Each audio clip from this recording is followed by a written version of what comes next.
एक पार्टी छड़ के दूजी हो जाती है जॉइन, पर यह बहुत वड्डा फेर बदल सी। ਲਈ ਮੇਰਾ ਕਿਸੇ ਵੀ ਪਾਰਟੀ ਦੇ ਨਾਲ ਪਰਸਨਲ ਕਿਸੇ ਬੰਦੇ ਨਾਲ ਕਦੀ ਕੋਈ ਰੋਸ ਨਹੀਂ ਰਿਹਾ, ਚਾਹੇ ਉਹ ਸ਼੍ਰੋਮਣੀ ਅਕਾਲੀ ਦਲ ਦਾ ਹੋਵੇ, ਚਾਹੇ ਆਮ ਆਦਮੀ ਦਾ ਹੋਵੇ। ਸਿਆਸਤ ਦੇ ਵਿੱਚ ਮੈਨੂੰ ਕਿਤਾਬਾਂ ਪੜ੍ਹਨ ਦਾ ਸ਼ੌਕ ਹੈ। ਮੈਂ ਕਿਤੇ ਪੜ੍ਹਿਆ ਸੀ, ਉਹ ਕਹਿੰਦੇ ਸਿਆਸਤ ਵਿੱਚ ਨਾ ਕੋਈ ਪੱਕਾ ਦੋਸਤ ਹੁੰਦਾ, ਨਾ ਕੋਈ ਪੱਕਾ ਦੁਸ਼ਮਣ ਹੁੰਦਾ। ਤੁਸੀਂ ਹੋ ਵੀ ਬਹੁਤ ਸੌਫਟ ਸਪੋਕਨ, ਤੁਹਾਨੂੰ ਲੱਗਦਾ ਹੈ ਤੁਹਾਡੇ ਲਈ ਪੋਜ਼ਿਟਿਵ ਸਾਈਨ ਹੈ ਕਿ ਕਈ ਵਾਰ ਨੈਗੇਟਿਵ ਹੋ ਜਾਂਦਾ ਹੈ? ਜਿਹੜੇ ਮੇਰੇ ਵਰਗੇ ਬੰਦੇ ਨੂੰ ਜਦੋਂ ਗੁੱਸਾ ਆਉਂਦਾ ਫਿਰ ਇਦਾਂ ਦਾ ਆਉਂਦਾ ਹੁੰਦਾ, ਜਿੱਦਾਂ ਦਾ ਤੁਸੀਂ ਦੇਖ ਲਿਆ ਇਦਾਂ ਦਾ ਹੀ ਆਉਂਦਾ ਹੁੰਦਾ। आपको लगता है कि जैसे आपकी जो वाइफ है वो पॉलिटिकली भी बहुत एक्टिव रही है, तो आपको बहुत सपोर्ट मिल जाती है? ਫਿਰ ਇਹ ਨਾ ਹੋਵੇ ਕਿਤੇ ਉਹ ਅੱਡ ਪਾਰਟੀ 'ਚੋਂ ਖੜ ਜਾਂਦੀ। ਤੁਹਾਨੂੰ ਕੀ ਲੱਗਦਾ ਹੈ ਤੁਸੀਂ ਬੀਜੇਪੀ ਪਾਰਟੀ ਜੁਆਇਨ ਕੀਤੀ ਹੈ, ਖੁਸ਼ ਹੈ ਲੋਕੀ ਤੁਹਾਡੇ ਤੋਂ? ਆਲੇ ਦੁਆਲੇ ਖੜੇ ਔਰ ਤੁਸੀਂ ਬਾਹਰ ਚਾਹੇ ਹੋ, ਇਹਨਾਂ ਲੋਕਾਂ ਤੋਂ ਪੁੱਛੋ ਵੀ ਕੀ ਉਹ ਮੈਨੂੰ ਵੋਟਾਂ ਪਾਉਣਗੇ। ਕਾਂਗਰਸ ਦੀ ਸੋਚ ਤੇ ਬੀਜੇਪੀ ਦੀ ਸੋਚ ਵੱਖਰੀ ਹੈ, ਤੁਹਾਨੂੰ ਕਿਹੋ ਜਿਹਾ ਲੱਗਦਾ? ਮੇਰੇ ਨਾਲ ਸਾਰੇ ਅੱਜ ਮੈਂ ਬਾਹਰ 'ਚ ਆਇਆ ਹੈਗਾ, ਇੱਥੋਂ ਦੇ ਜਿਹੜੇ ਐਡਵੋਕੇਟਸ ਨੇ ਬੀਜੇਪੀ ਦੇ ਬੜੇ ਸੀਨੀਅਰ, ਤੁਸੀਂ ਇਹ ਸਵਾਲ ਇਹਨਾਂ ਨੂੰ ਪੁੱਛ ਲਓ। ਤੁਸੀਂ ਖੁਸ਼ ਹੋ?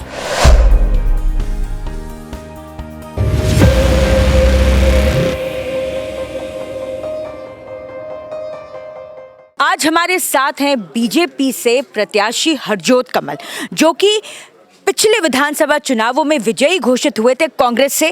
आइए उनसे जानते हैं अब उनका क्या विचार है। नमस्कार जी, क्या हाल है आपका? मैं ठीक हाँ जी। पूरी तैयारियां जी? हाँ जी, लगे पे हैं जी तैयारी से। पहला मेरा सवाल जिहड़ा है, जिन्ने भी प्रत्याशी हुंदे हैं एक पार्टी छड़ के दूजी हो जाती है जॉइन, पर यह बहुत वड्डा फेर बदल सी, क्योंकि कांग्रेस की सोच ते बीजेपी की सोच ਵੱਖਰੀ है। ਤੁਹਾਨੂੰ ਕਿਹੋ ਜਿਹਾ ਲੱਗਿਆ? ਮੇਰੇ ਨਾਲ ਸਾਰੇ ਅੱਜ ਮੈਂ ਬਾਹਰ 'ਚ ਆਇਆ ਹੈਗਾ, ਇੱਥੋਂ ਦੇ ਜਿਹੜੇ ਐਡਵੋਕੇਟਸ ਨੇ ਬੀਜੇਪੀ ਦੇ ਬੜੇ ਸੀਨੀਅਰ, ਤੁਸੀਂ ਇਹ ਸਵਾਲ ਇਹਨਾਂ ਨੂੰ ਪੁੱਛ ਲਓ। ਤੁਸੀਂ ਖੁਸ਼ ਹੋ?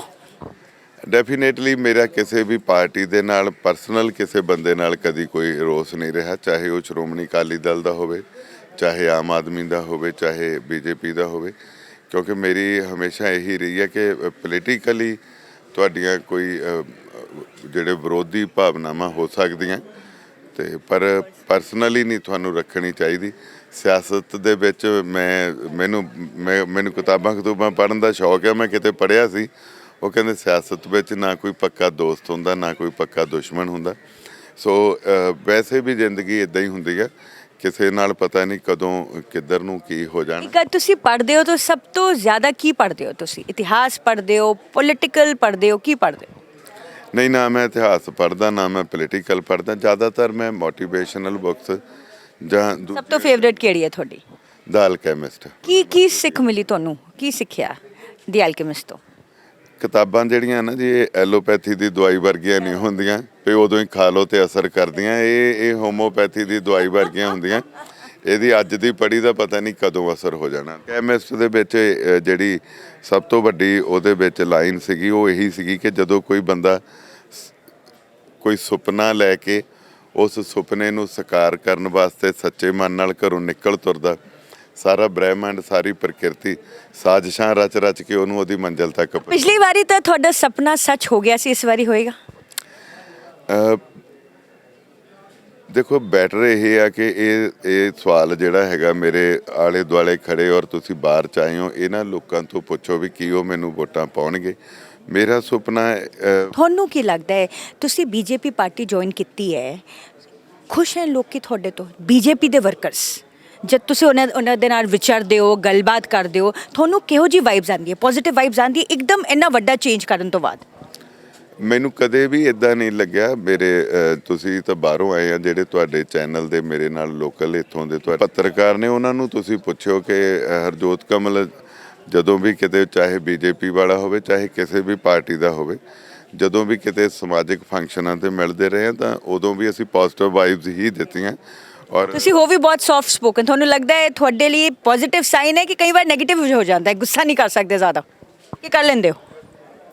ਜਿਹੜੇ ਮੇਰੇ ਵਰਗੇ ਬੰਦੇ ਨੂੰ ਜਦੋਂ ਗੁੱਸਾ ਆਉਂਦਾ ਫਿਰ ਇਦਾਂ ਦਾ ਆਉਂਦਾ ਹੁੰਦਾ, ਜਿੱਦਾਂ ਦਾ ਤੁਸੀਂ ਦੇਖ ਲਿਆ ਇਦਾਂ ਦਾ ਹੀ ਆਉਂਦਾ ਹੁੰਦਾ, ਜਾਂ ਆਉਂਦਾ ਨਹੀਂ ਹੁੰਦਾ। ਮੇਰੀ ਕੋਈ ਨਹੀਂ ਆਉਂਦੀ। ਮੇਰਾ ਆਖਰੀ ਸਵਾਲ ਜਿਹੜਾ ਤੁਹਾਡੇ ਤੋਂ ਹੈ ਹਰਜੋਤ ਕਮਲ ਜੀ, ਉਹ ਇਹ ਹੈ ਕਿ ਤੁਸੀਂ ਜਿਹੜੇ 5 ਸਾਲਾਂ ਵਿੱਚ ਕੰਮ ਕੀਤਾ, ਜਿੰਨੇ ਵੀ ਕੰਮ ਕੀਤੇ, ਇੱਕ ਸਭ ਤੋਂ ਵੱਡੀ ਹਾਈਲਾਈਟ ਜਿਹਨੂੰ ਲੱਗਦਾ ਹੈ ਮੇਨ ਮੁੱਦਾ ਬਣਾ ਸਕਦੇ ਹੋ ਕਿ ਮੈਂ ਇਹ ਕੰਮ ਕੀਤਾ ਹੈ, ਡੰਕੇ ਦੀ ਚੋਟ ਤੇ ਤੁਸੀਂ ਕਹਿ ਸਕਦੇ ਹੋ, ਕਿਹੜਾ ਕੰਮ ਹੈ? ਦੇਖੋ, ਜਦੋਂ ਤੁਸੀਂ 5 ਸਾਲ ਦੇ ਵਿੱਚ ਕੰਮ ਕੀਤੇ ਹੁੰਦੇ ਆ ਤਾਂ ਫਿਰ ਕੋਈ ਇਦਾਂ ਦਾ ਨਹੀਂ ਹੁੰਦਾ ਤੁਸੀਂ ਇੱਕ ਕੀਤਾ ਹੁੰਦਾ। ਪਹਿਲੀ ਗੱਲ ਤਾਂ ਇਹ ਹੈ ਕਿ ਮੇਰਾ ਖਿਆਲ ਮੇਰੇ ਤੋਂ ਪਹਿਲਾਂ ਕਿਸੇ ਵੀ ਬੰਦੇ ਨੇ ਇੰਨਾ ਵਧੀਆ ਆਫਿਸ ਖੋਲ੍ਹ ਕੇ ਲੋਕਾਂ ਨੂੰ ਪਰਸਨਲੀ ਸੇਵਾ ਨਹੀਂ ਕੀਤੀ ਜਿੰਨਾ ਮੈਂ ਇੱਕ ਕਾਰਪੋਰੇਟ ਆਫਿਸ ਵਾਂਗੂ ਖੋਲ੍ਹਿਆ ਸੀ ਔਰ ਫ੍ਰੀ ਆਫ ਕਾਸਟ ਸੁਵਿਧਾ ਸੈਂਟਰ ਵਾਂਗੂ ਉਹਨੂੰ ਚਲਾਇਆ। ਉਹਦੇ ਤੋਂ ਬਿਨਾਂ ਬੜੀਆਂ ਪੁਰਾਣੀਆਂ ਸਮੱਸਿਆਵਾਂ ਸੀ। ਜਦੋਂ ਮੈਂ ਮੋਗੇ ਦਾ MLA ਬਣਿਆ ਮੈਨੂੰ ਸਾਰਾ ਮੋਗਾ ਹੀ ਪੱਟਿਆ ਮਿਲਿਆ, ਨੈਸ਼ਨਲ ਹਾਈਵੇ ਦੇ ਤੋਂ ਲੈ ਕੇ ਮੇਨ ਬਾਜ਼ਾਰ ਆਲਾ ਦੁਆਲਾ ਸਾਰਾ। ਸੋ ਉਹ ਸੜਕਾਂ ਵੀ ਬਣਾਈਆਂ, ਪਿੰਡਾਂ 'ਚ ਬੁਰਾ ਹਾਲ ਸੀ, ਪੁਲੀਆਂ ਦੀਆਂ ਉੱਤੇ ਬੰਦ ਟੁੱਟੀਆਂ ਪਈਆਂ ਸੀਗੀਆਂ, ਉਹ ਸਾਰੀਆਂ 10-10 ਫੁੱਟ ਤੋਂ 25-25 24-24 ਫੁੱਟ ਕੀਤੀਆਂ। ਸੋ ਸਿਵਲ ਹਸਪੀਟਲ ਮੋਗਾ ਜਿਹਦੇ ਤੇ 450 ਡਿਲੀਵਰੀ ਮਹੀਨੇ ਦੀ ਹੁੰਦੀ, ਬੜਾ ਲੋਡ ਸੀਗਾ। ਸੋ ਉਹਦੇ ਵਿੱਚ ਇੱਕ ਵਿੰਗ ਬਣਾਇਆ ਨਵਾਂ। ਪਰ ਲੋਕੀ ਹਲੇ ਵੀ ਸਿਵਲ ਹਸਪਤਾਲ ਤੋਂ ਖੁਸ਼ ਨਹੀਂ ਹੈ।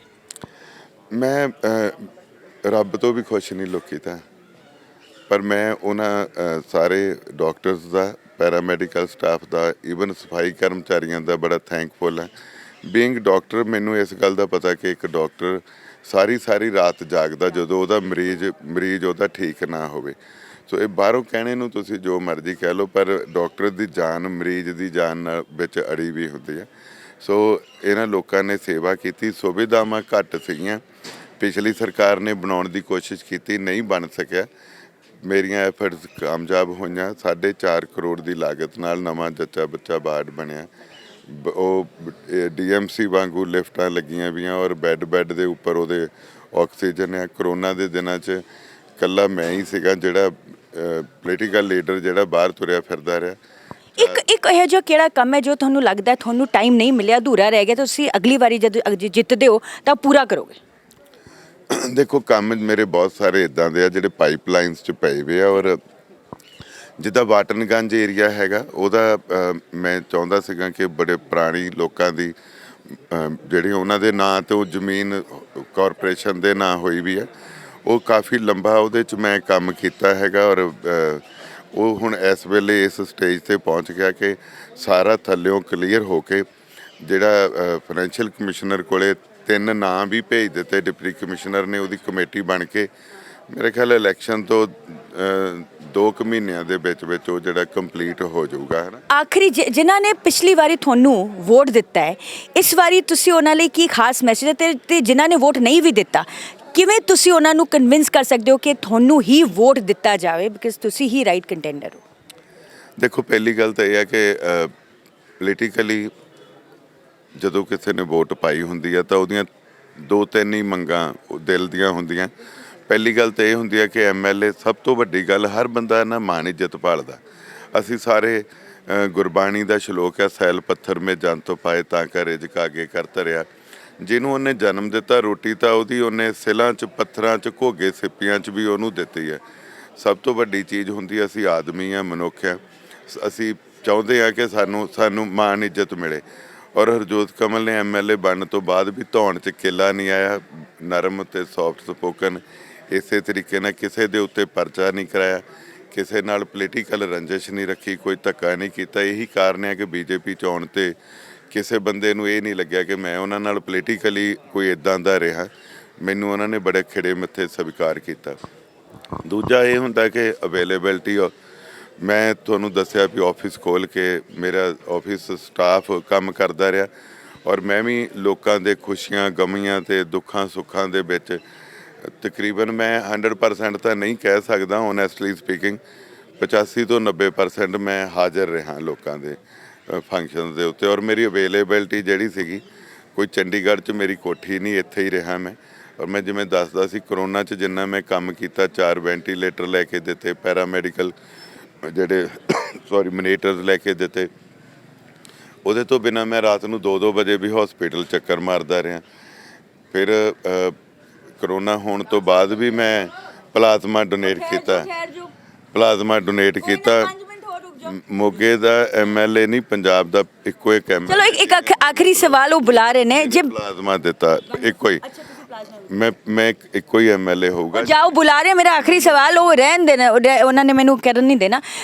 ਮੈਨੂੰ ਲੱਗਦਾ ਹੈ ਜੋ ਚੀਜ਼ ਜਿਹੜੀ ਫੈਮਿਲੀ ਹੁੰਦੀ ਹੈ ਉਹ ਬਹੁਤ ਵੱਡੀ ਸਪੋਰਟ ਹੁੰਦੀ ਹੈ, ਪਰ ਜੇਕਰ ਫੈमिली भी पॉलिटिकल होवे तो और भी सपोर्ट रहती है क्योंकि नज़रिया अलग हो जाता है। आपको लगता है कि जैसे आपकी जो वाइफ हैं वो पॉलिटिकली भी बहुत एक्टिव रही हैं तो आपको बहुत सपोर्ट मिल जाती है, दुगनी सपोर्ट मिल जाती है? ਫਿਰ ਇਹ ਨਾ ਹੋਵੇ ਕਿਤੇ ਉਹ ਅੱਡ ਪਾਰਟੀ 'ਚੋਂ ਖੜ ਜਾਂਦੀ। ਚੰਗਾ, ਘਰ ਦਾ ਮਾਮਲਾ ਜੀ ਉਹ ਅਸੀਂ ਉਹਨਾਂ ਨੂੰ ਵੀ ਪੁੱਛਾਂਗੇ। ਤੁਸੀਂ ਹੁਣ ਘਰ ਦਾ ਸਵਾਲ ਕੀਤਾ ਤਾਂ ਫਿਰ ਇਹ ਮਾਮਲਾ ਘਰ ਦਾ ਨਹੀਂ ਨਾ ਰਹਿ ਗਿਆ, ਇਹ ਤਾਂ ਹੁਣ ਚੈਨਲ ਵਾਲਾ ਮਾਮਲਾ ਹੋ ਗਿਆ। ਸੋ ਮੈਂ ਤੁਹਾਨੂੰ ਜਿਹੜੀ ਗੱਲ ਕਰਦਾ ਸੀ ਉਹਦੇ 'ਚ ਇੱਕ ਇਜ਼ਾਫਾ ਮੈਂ ਕਰ ਦਿਆਂ। ਮੈਂ ਪਹਿਲਾ ਪੰਜਾਬ ਦਾ ਐਮਐਲਏ ਜਿਹਨੇ ਕਰੋਨਾ ਦੇ ਦਿਨਾਂ ਤੋਂ ਬਾਅਦ ਜਦੋਂ ਛੁੱਟੀ ਹੁੰਦੀ ਮਰੀਜ਼ ਦੀ ਆਕਸੀਜਨ ਦੀ ਬੜੀ ਸਮੱਸਿਆ ਆਉਂਦੀ ਹੈ, ਮੈਂ ਆਪਣੇ ਪੈਸਿਆਂ ਦੇ ਨਾਲ ਆਕਸੀਜਨ ਕੰਸੈਂਟਰੇਟਰਸ ਲੈ ਕੇ ਪੰਜਾਬ ਦਾ ਪਹਿਲਾ ਆਕਸੀਜਨ ਕੰਸੈਂਟਰੇਟਰ ਬੈਂਕ ਅਸੀਂ ਮੋਗੇ 'ਚ ਸ਼ੁਰੂ ਕੀਤਾ। ਸੋ ਉਹਦੇ ਤੋਂ ਬਿਨਾਂ ਆਯੂਸ਼ ਦਾ ਹਸਪੀਟਲ 6 ਮੰਜ਼ਿਲਾਂ ਦਾ 5 ਮੰਜ਼ਿਲਾਂ ਦਾ 4.5 ਕਰੋੜ ਦੀ ਲਾਗਤ ਨਾਲ 50 ਬੈੱਡ ਦਾ ਉਹ ਬਣ ਕੇ ਤਿਆਰ ਹੋਇਆ। ਬਹੁਤ ਸੜਕਾਂ, ਬੜੀਆਂ ਗਲੀਆਂ, ਜਿਹੜਾ ਆਪਣਾ ਮਿਊਨਿਸਪਲ ਕਮੇਟੀ ਦੇ ਵਿੱਚ ਇੱਕ ਅੰਡਰਗਰਾਊਂਡ ਤੇ 3 ਮੰਜ਼ਿਲਾਂ ਉੱਪਰ ਦਾ ਕਮਿਊਨਿਟੀ ਸੈਂਟਰ ਕਮ ਮੈਰਿਜ ਪੈਲੇਸ ਬਣੀ ਜਾਂਦਾ 5.5 ਕਰੋੜ ਦੀ ਲਾਗਤ ਨਾਲ। ਆ ਲਾਗੇ ਹੀ ਦੋਨੇ ਕੇ ਪਿੰਡ ਆ ਸਾਡਾ 49 ਨੰਬਰ ਵਾਰਡ, ਉੱਥੇ 2.25 ਕਰੋੜ ਦਾ ਫਨ ਪਾਰਕ ਬਣੀ ਜਾਂਦਾ। ਸੋ ਬੜੇ ਕੰਮ ਹੈਗੇ ਆ ਜਿਹੜੇ ਕੀਤੇ ਆ। ਔਰ ਮੈਂ ਸੋ ਪਾਈਪਲਾਈਨ ਦੇ ਵਿੱਚ ਇੱਕ FCI ਰੋਡ ਨੂੰ ਮੈਂ ਸਿੱਧੀ ਕੱਢਣੀ ਚਾਹੁੰਦਾ, ਅੰਡਰਪਾਸ ਬਣਾਉਣਾ। ਸੋ ਇਹਦੇ ਨਾਲ ਜਿਹੜੇ ਉੱਥੇ ਪਲੇਠੀ ਹੈਗੀ ਆ ਉਹਨੂੰ ਮੈਂ ਚਾਹੁੰਦਾ ਕਿ ਉਹਨੂੰ ਡਗਰੂ ਜਾਂ ਮੈਨੇ ਸ਼ਿਫਟ ਕਰ ਦਿੱਤਾ ਜਾਵੇ। ਜਦੋਂ ਮੈਂ ਜੁਆਇਨ ਕੀਤੀ BJP ਤਾਂ ਮੈਂ ਕਹਿ ਕੇ ਆਇਆ ਕਿ ਇੱਕ PGI ਵਰਗਾ ਹਸਪੀਟਲ ਮੋਗੇ 'ਚ ਹੋਵੇ। ਇਹ ਲੋਕੀ ਅਜੇ ਵਾਅਦੇ ਕਰਦੇ ਅਸੀਂ ਬਣਾਵਾਂਗੇ। ਹਰਜੋਤ ਕਮਲ ਨੇ ਤਾਂ ਬਣਾ ਦਿੱਤੇ ਆ। ਉੱਥੇ ਜਾ ਕੇ ਦੇਖ ਕੇ ਆਇਓ, ਮਾਲ ਜਿੱਦਾਂ ਹੁੰਦਾ ਇੰਨਾ ਸੋਹਣਾ, ਲਿਫਟਾਂ ਲੱਗੀਆਂ ਤੇ ਕਿਆ ਬਾਤ ਆ। ਇਹ ਕੋਈ ਕਹਿੰਦਾ ਮੈਂ ਤਾਮਿਲਨਾਡੂ 'ਚ ਵੀ ਬਣਾ ਰਿਹਾ, ਕੋਈ ਮੈਂ ਤਾਂ ਮੋਗੇ 'ਚ ਬਣਾਇਆ। ਮੋਗੇ 'ਚ ਜੇ ਕਿਸੇ ਨੇ ਕੰਮ ਕੀਤਾ ਤਾਂ ਮੇਰੇ ਨਾਲ ਕੰਪੈਰੀਜ਼ਨ ਕਰੇ ਨੇ। ਸੋ ਮੈਂ ਇਹ ਨਹੀਂ ਕਹਿਣਾ ਕਿ ਮੈਂ ਬਹੁਤ ਵਧੀਆ ਹਾਂ, ਮੈਂ ਬਹੁਤ ਚੰਗਾ, ਪਰ ਮੈਂ ਆਪਣੇ ਵੱਲੋਂ I have tried to be the best. So ਮੈਂ ਤੁਹਾਡੇ ਚੈਨਲ ਰਾਹੀਂ ਲੋਕਾਂ ਨੂੰ ਬੇਨਤੀ ਇਹੀ ਕਰੂੰਗਾ ਕਿ ਮੈਂ ਪਾਰਟੀ ਨਹੀਂ ਛੱਡੀ, ਪਾਰਟੀ ਨੇ ਮੈਨੂੰ ਛੱਡਤਾ, ਪਰ ਫਿਰ ਵੀ ਮੈਂ BJP ਦਾ ਬੜਾ ਧੰਨਵਾਦੀ ਹਾਂ। ਨਾਲ ਦੀ ਨਾਲ ਹੀ ਉਹਨਾਂ ਨੇ ਮੈਨੂੰ ਪਿਕ ਕੀਤਾ, ਇੰਨਾ ਮਾਨ ਸਨਮਾਨ ਦਿੱਤਾ, ਮੈਨੂੰ ਟਿਕਟ ਨਾਲ ਨਵਾਜ਼ਿਆ। ਔਰ ਸਾਰੇ ਮੋਗੇ ਦੀ BJP ਮੇਰੇ ਨਾਲ ਖੜੀ ਹੈ ਔਰ ਮੈਨੂੰ ਲੋਕੀ ਅਜੇ ਵੀ ਓਨਾ ਹੀ ਪਿਆਰ ਕਰਦੇ ਆ। ਸੋ ਮੈਂ ਪਰਮਾਤਮਾ ਨੂੰ ਅਰਦਾਸ ਵੀ ਹੈ ਔਰ ਇਹ ਲੋਕਾਂ ਨੂੰ ਵੀ ਬੇਨਤੀ ਹੈ ਕਿ ਜੇ ਮੈਂ ਤੁਹਾਡੇ 'ਚ ਵਿਚਰਦਾ ਰਿਹਾ, ਜੇ ਮੈਂ ਕੰਮ ਕੀਤੇ ਆ 100% ਤਾਂ ਕੋਈ ਵੀ ਡਿਲੀਵਰ ਨਹੀਂ ਕਰ ਪਾਉਂਦਾ। ਔਰ ਜੇ ਇੱਕ MLA ਬਣ ਕੇ ਮੈਂ ਉੱਦਾਂ ਹੀ ਨਿਮਾਣਾ ਤੇ ਨੀਵਾਂ ਹੋ ਕੇ ਤੁਹਾਡੇ ਨਾਲ ਮਿਲਦਾ ਰਿਹਾ ਤਾਂ ਫਿਰ ਇਸ ਵਾਰੀ ਵੀ ਮੈਨੂੰ ਵੋਟ ਪਾਇਓ। ਜਿਹੜੇ ਕੰਮ ਅਧੂਰੇ ਰਹਿ ਗਏ ਆ, ਚੱਲ ਰਹੇ ਆ, ਉਹ ਕਿਉਂਕਿ ਮੈਂ ਸ਼ੁਰੂ ਕੀਤੇ ਵੇ ਆ, ਮੈਨੂੰ ਆਈ ਕੈਨ ਡੂ ਬੈਟਰ, ਤੇ ਜ਼ਰੂਰ ਉਹਨੂੰ ਪੂਰੇ ਵੀ ਕਰੂੰਗਾ, ਹੋਰ ਵੀ ਕਰਾਂਗੇ। ਔਰ ਸਭ ਤੋਂ ਵੱਡੀ ਗੱਲ BJP ਦਾ ਜਿਹੜਾ ਪੰਜਾਬ ਦੇ ਵਿੱਚ ਪਹਿਲੀ ਵਾਰ ਇਲੈਕਸ਼ਨ ਲੜਨਾ ਔਰ ਇਹ ਨਾਰਾ ਕਿ ਡਬਲ ਇੰਜਨ ਸਰਕਾਰ। ਸੋ ਜੇ ਸੈਂਟਰ ਦੀ ਸਰਕਾਰ ਪੰਜਾਬ 'ਚ ਵੀ ਆ ਗਈ ਤਾਂ ਜਿਹਦੇ ਤੋਂ ਕਰੋੜਾਂ ਰੁਪਏ ਕਰਜ਼ਾ ਲਏ ਉਹਨੂੰ ਫੜਾ ਦਿਆਂਗੇ ਵੀ ਆਹ ਲੈ ਹੁਣ ਆਪੇ ਕੱਟ ਲਓ, ਆਪੇ ਮੋੜ ਲਓ। ਸੋ ਪੰਜਾਬ ਦੀ ਡਿਵੈਲਪਮੈਂਟ ਲਈ ਬਹੁਤ ਵੱਡੀ ਹੈ ਇਸ ਵੇਲੇ ਪੰਜਾਬ ਦੇ ਵਿੱਚ ਲਾਅ ਐਂਡ ਆਰਡਰ ਜੋ ਉਹਦੀ ਸਥਿਤੀ ਬਹੁਤ ਖਤਰਨਾਕ ਮੋੜ ਤੇ ਪਹੁੰਚੀ ਆ। ਫਿਰ ਅੱਤਵਾਦ ਵਰਗਾ ਮਾਹੌਲ ਬਣਿਆ, ਕਿਤੇ ਡਰੋਨਸ, ਕਿਤੇ ਡਰੱਗਸ, ਕਿਤੇ ਹਥਿਆਰ, ਕਿਤੇ ਗੈਂਗਸਟਰਸ, ਹੈ ਨਾ, ਬੜਾ ਆ। ਦੂਜਾ ਇੱਥੇ ਡਿਵੈਲਪਮੈਂਟ ਦੀ ਬਹੁਤ ਲੋੜ ਆ। ਟੀਚਰ ਟੈਂਕੀਆਂ ਤੇ ਚੜ੍ਹੇ ਫਿਰਦੇ। ਜਿੰਨੀ ਦੇਰ ਤੱਕ ਕਿਸੇ ਕੋਲੇ ਸਰਕਾਰ ਕੋਲੇ, ਜਦੋਂ ਮਨਪ੍ਰੀਤ ਜੀ ਕੋਲੇ ਜਾਈਦਾ ਸੀ ਉਹ ਕਹਿੰਦੇ ਸੀ ਖਜ਼ਾਨਾ ਖਾਲੀ। ਜਦੋਂ ਤੱਕ ਸਰਕਾਰ ਕੋਲੇ ਆਪਣੇ ਪੈਸੇ ਨਾ ਹੋਣਗੇ, ਜੇਬ ਨਾ ਭਰੀ ਹੋਊਗੀ, ਉਨੀ ਦੇਰ ਤੱਕ ਇਹਦੀ ਡਿਵੈਲਪਮੈਂਟ ਨਹੀਂ ਹੋਣੀ। ਜੇ ਇੱਥੇ ਕੋਈ ਇਨਫਰਾਸਟਰਕਚਰ ਆਊਗਾ, ਜੇ ਇੱਥੇ ਕੋਈ ਇੰਡਸਟਰੀ ਆਊਗੀ, ਜਿਵੇਂ ਹਿਮਾਚਲ ਦੇ ਵਿੱਚ, ਹਰਿਆਣੇ ਦੇ ਵਿੱਚ BJP ਦੀਆਂ ਸਰਕਾਰਾਂ ਦੇਖੋ ਕਿੰਨੀ ਗਰੋਥ ਕੀਤੀ। UP ਅੱਜ ਕਿੱਥੇ ਪਹੁੰਚ ਗਿਆ। ਸੋ ਕਦੇ UP ਸਭ ਤੋਂ ਵਰਸਟ ਮੰਨਿਆ ਜਾਂਦਾ ਸੀ। ਸੋ ਪੰਜਾਬ ਦੇ ਵਿੱਚ ਵੀ ਜੇ BJP ਦੀ ਸਰਕਾਰ ਬਣਦੀ ਹੈ, ਡੈਫੀਨੇਟਲੀ ਇੱਥੇ ਇੰਡਸਟਰੀ ਵੀ ਆਊਗੀ, ਪੈਸੇ ਵੀ ਆਉਣਗੇ, ਨਵੀਆਂ ਨੌਕਰੀਆਂ ਵੀ ਮਿਲਣਗੀਆਂ। ਔਰ ਆਹ ਜਿੰਨੀਆਂ ਸਕੀਮਾਂ ਹੈਗੀਆਂ, ਚਾਹੇ ਉਹ ਬੀਮਾ ਹੈਗਾ ਮੋਦੀ ਜੀ ਵਾਲਾ, ਚਾਹੇ ਉਹ ਨੀਲੇ ਕਾਰਡ ਆ, ਚਾਹੇ ਉਹ 2 ਰੁਪਏ ਰਾਸ਼ਨ ਆ, ਚਾਹੇ ਨਰੇਗਾ ਦਾ ਕੰਮ ਹੈਗਾ, ਨੌਕਰੀਆਂ ਔਰ ਸਾਰੇ ਕੰਮ ਚੱਲਦੇ ਆ। ਬਹੁਤ ਸਾਰੀਆਂ ਸਕੀਮਾਂ, ਕਿਸਾਨਾਂ ਨੂੰ 2000 ਰੁਪਈਆ। ਮੈਨੂੰ ਜੇ ਮੈਂ ਗਿਣਾਉਂਦਾ ਰਿਹਾ ਮੂਹਰਿਓਂ ਗਾਲਾਂ ਪੈ ਜਾਣੀਆਂ। ਸੋ ਹੁਣ ਸੌਰੀ, ਅਗਲੀ ਵਾਰੀ ਤੁਹਾਡੇ ਨਾਲ ਮੁਲਾਕਾਤ ਕਰਾਂਗੇ। Thank you so much Harjot Kamal ji, we wish you all ਦ ਪਰਮਾਤਮਾ ਬੈਸਟ। ਕਰੇ ਅਗਲੀ ਵਾਰੀ ਜਦੋਂ ਤੁਸੀਂ ਮੁਲਾਕਾਤ ਕਰੋ ਤਾਂ ਫਿਰ ਐਮਐਲਏ ਬਣ ਕੇ ਫਿਰ ਬਹੁਤ ਬਹੁਤ ਸ਼ੁਕਰੀਆ ਜੀ, ਥੈਂਕ ਯੂ ਜੀ। ਤਾਂ ਗੱਲਬਾਤ ਕੀਤੀ ਅਸੀਂ ਬੀਜੇਪੀ ਦੇ ਹਰਜੋਤ ਕਮਲ ਜੀ ਦੇ ਨਾਲ, ਜਿਨ੍ਹਾਂ ਨੇ ਆਪਣਾ ਵਿਊ ਪੁਆਇੰਟ ਸਾਡੇ ਨਾਲ ਸ਼ੇਅਰ ਕੀਤਾ। ਮੋਗਾ ਕੇ ਰਿਪੋਰਟਰ ਕਸ਼ਿਸ਼ और कैमरामैन गुरप्रीत के साथ पायल मोहिंद्रा।